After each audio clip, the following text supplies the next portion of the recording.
Welcome back, future criminologists.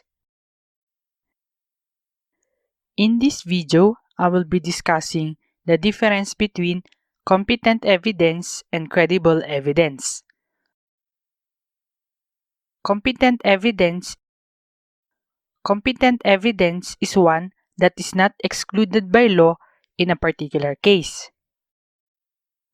Competence, in relation to evidence in general, refers to eligibility of an evidence to be received as such.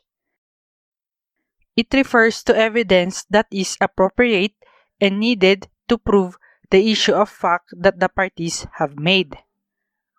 Competent evidence is admissible evidence in contrast to incompetent or inadmissible evidence.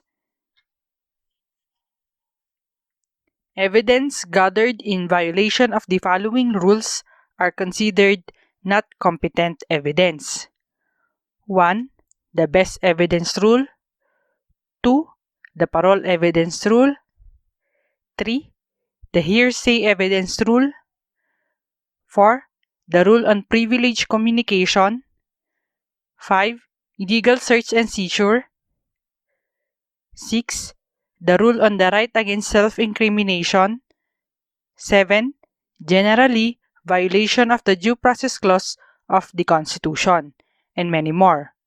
Some of these were already discussed in our previous videos.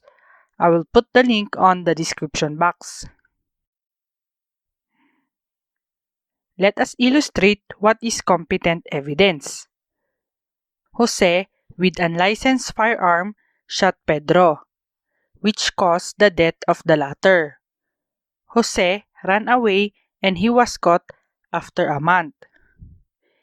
In a murder trial, competent evidence might include the murder weapon, in the present case, the firearm.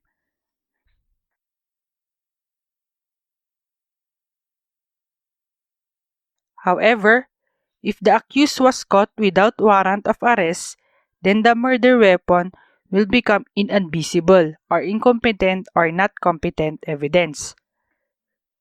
This is because there is already a need to secure a warrant of arrest since he was arrested after a month.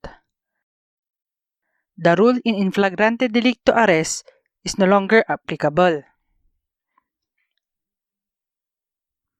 Credible evidence.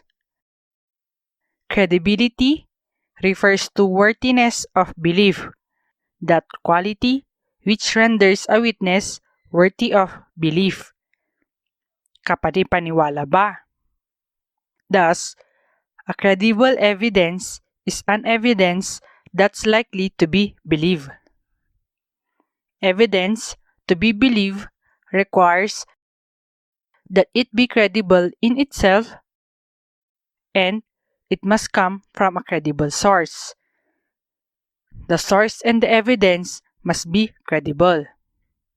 To illustrate, if the evidence is a testimony, the one testifying must be credible as well as the contents of the testimony must also be credible.